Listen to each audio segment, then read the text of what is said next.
obìnrin yìí ti sọ ọmọ tó pọ̀n sẹ́yìn kalẹ̀, ó ti gbé ilé ẹsẹ̀ rẹ̀, ó gbé agolo kan tó ti pòkọ́ sí, ó fẹ́ fi ẹ̀kọ rọ ọmọ. Kí àwọn Àlàbá tó dé ọ̀dọ̀ rẹ̀, ó ti dàgbà ọmọ náà lórí ẹsẹ̀ rẹ̀, ó ti ń rọ̀ ọ́ lẹ́kọ̀ọ́. Ìyá alátẹ, mo fẹ́ ra sìgá. Irú èwo? Oníbọ́ọ̀lù. Dákun dúró kí n rọ ọmọ ìtàn ọkọ ìyá mi.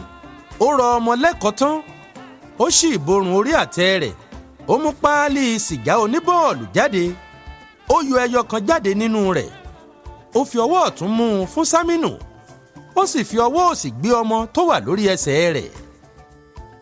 Saminu fún un ní kọ́bọ̀, alátẹ gbé agolo owó rẹ̀ jáde, ó ṣí i, ó sọ kọ́bọ̀ sí i, ó sì tún pa á dé, ó gbé e sọ sínú àtẹ padà. Saminu ṣáájú sí Àlàbá, Àlàbá sì kọlu àtẹ náà lẹ́sẹ̀kẹsẹ̀. Àtẹ dànù, Àlàbá fọwọ́ gbá ẹsẹ̀ mú, ó ń fò làràlàrà lọ sọ́nà ẹ̀yìn alátẹ. Yes! Alátẹ bínú yánnayànna. Ọmọ burúkú yìí tó wá dá mi nígbà nù, ọmọ òṣì olórí burúkú. Bí nǹkan kan bá fọ́ nínú igbá mi lónìí, ó sọ̀wọ́ rẹ̀ kò lẹ́lẹ́bẹ̀. Àlàbá ń ṣe yú.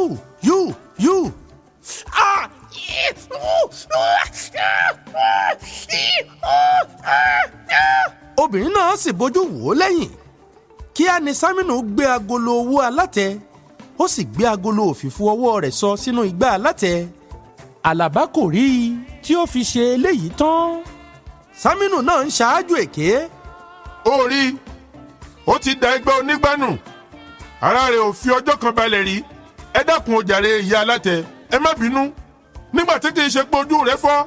Saminu ti bẹ̀rẹ̀ ti igbá, ó ti ń bá ìyá alátẹ ṣahun nǹkan tó dànù sínú igbá. Ó bá a tò ó mírín, ó ti agolo èrú bọ̀ ọ́ láàrin. Obìnrin náà ń ṣàròyé títí tí Saminu fi to àtẹ tán. Saminu tún bẹ̀ẹ́, òun àti Àlàbá sì lọ kúrò níbẹ̀. Wọ́n gba ọ̀nà òkè Àtàn lọ. Wọ́n dé iwájú ilé ìwé kan níbẹ̀ kí Àlàbá tó fọhùn. Saminu, èwo ló wá lọ forí mi gbèpè sí lọ́dọ̀ obìnrin burúkú yẹn? Òun nìyí. Ó fi agolo kọfí hàn án. Kí ni? Agolo tí mo lọ rà wá lẹ́ẹ̀kan. Saminu ṣí agolo, ó sì yà Àlàbá lẹ́nu láti rí owó púpọ̀ nínú rẹ̀.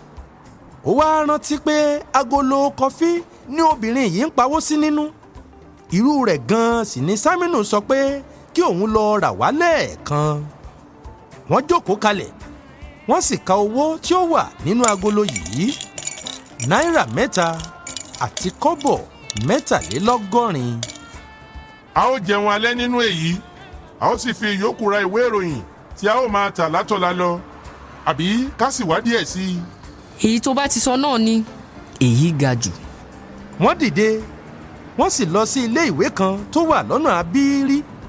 Wọ́n pàdé ọmọbìnrin kan tí ń kiri obì.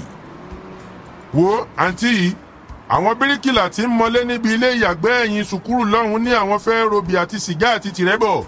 Ṣé o ní kí o lọ tà fún wọn? Èmi ò mọ ibi tí ilé ìyàgbẹ́ wọn wà o. Ṣùbẹ́rù, ìwọ mú un lọ kí n lọ bomi wọn wá fún wọn. Ó ti ń yé Àlàbá náà díẹ̀díẹ̀. Ó mọ̀ pé òun ni Saminu ń pè ní Ṣùbẹ́rù. Ó sì tún mọ̀ pé Saminu ó máa tẹ̀lé àwọn bọ̀ sẹ́yìn ilé ìwé náà ni.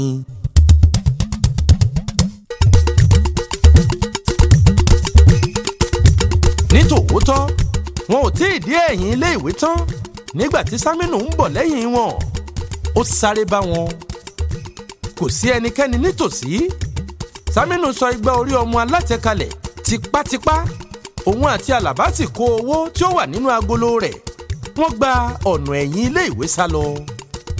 Wọ́n sáré kí wọ́n tó dúró. Àlàbá rí i pé obì ti kún inú àpò Saminu. Nígbà tí wọ́n sì ka owó tí wọ́n kó, wọ́n rí náírà 2 àti kọ́bọ̀ 62.